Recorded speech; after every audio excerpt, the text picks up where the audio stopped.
So I'm making this video as a short introduction and review of Jeff Goins' new book, Real Artists Don't Starve, which looks like this.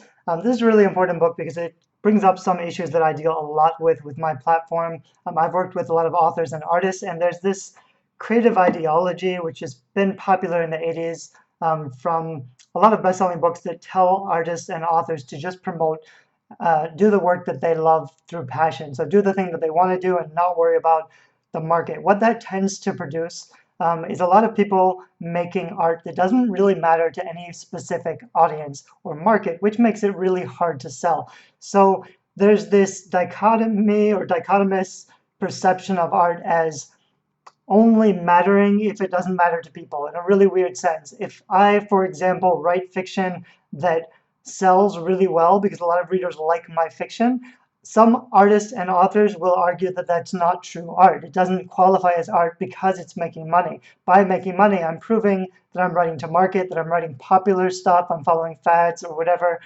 There is an ideology which I don't think is empowering, because while it might help some artists to produce more work and to feel a little more comfortable about finishing the work that they believe in, it sets them up for failure because they're making something that doesn't matter to people. So I really like this book, Real Artists Don't Starve.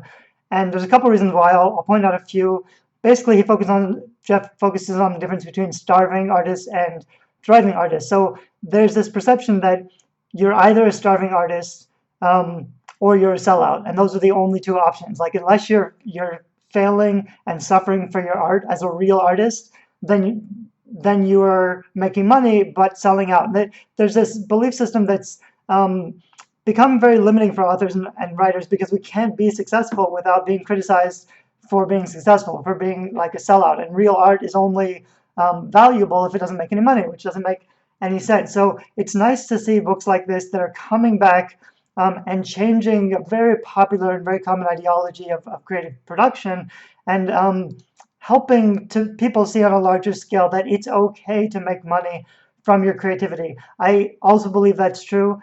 One of the things that Jeff lists many things that separate a starving artist from a thriving artist. Some of the things that he says is a thriving artist apprentice with a master. They copy their other influences. They cultivate patrons.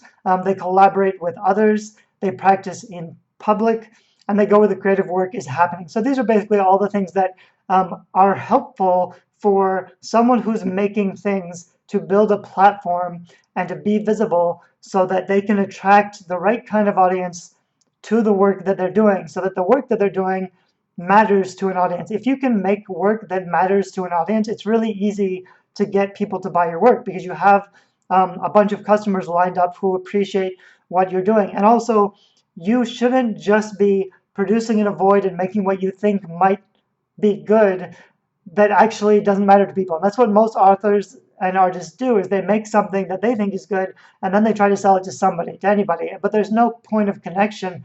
It doesn't resonate with people because the creator didn't make it with people in mind. They made it for themselves. And so there's a huge separation and disconnect between the market, or the people who have the money, who are willing to pay for the thing, and the artist who's making the thing.